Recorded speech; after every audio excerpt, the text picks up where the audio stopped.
Bonjour yéen waa Sénégal.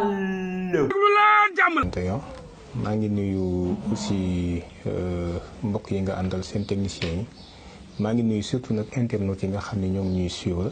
Professeur man Covid rek laay dégg ci réew mi te comprendre ma man nan la demee.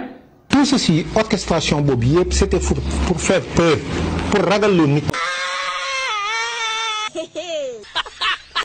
chaque jour nag moom ma déglu situation mais comprendre ma chiffres yi ñuy joxe chiffres yu yéeme la. mais chiffre bi ñu joxe nii c'est contestable. Ah professeur calculé naa ko de mais 4021 sous traitement la 45 décès ah président loolu lu légal la de. demeewul noonu te loolu bari na ay cas yu ñu wax famille ñi décédé woon génn démentir ko loolu gis nañ ci lu bëree bëri. professeur ni ma dégg feebar bi nag feebar bu garaaw la nag. en 3 mois jàngoro yooyu ñoom danañ koy rey ci benn bis danañ ci rey lu ko ëpp léegi lan moo ci gën a garaaw. ah professeur nit ñi ngi dee rek ndax Covid bi. ñi dee dañuy dund di juddu di dee donc noonu la yàlla bindee àdduna bi mais. professeur dee yi bokkul de dee ci Covid moom beneen affaire la moom.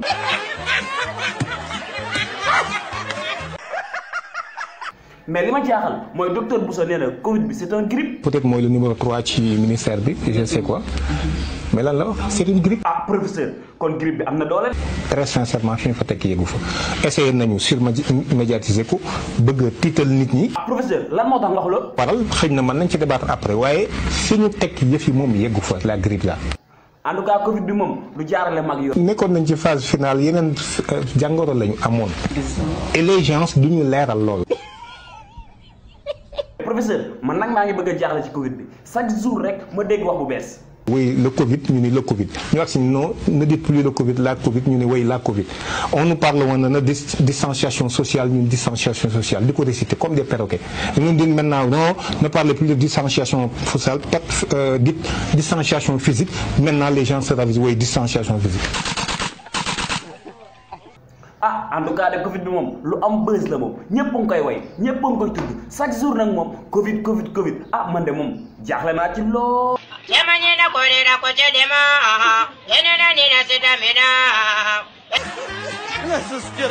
professeur xam naa nag dañuy taxaw ci nouvel ordre mondial bi sunu maam def ñaan ba beneen yoon rek. donc nouvel ordre mondial boobu alors ce nouvel ordre mondial na moom moo mat a taxaw.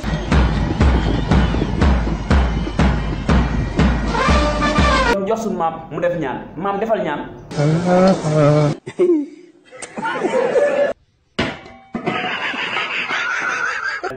yéen ñi seetaan suñu vidéo bu leen di fàtte di abonné ndax bu ngeen abonné wul lu bari dina leen raw si ñun te vidéo yu neex yu am solo rek lañ leen di indil donc abonné bala ngaa dem fenn yow mi seetaan vidéo bi.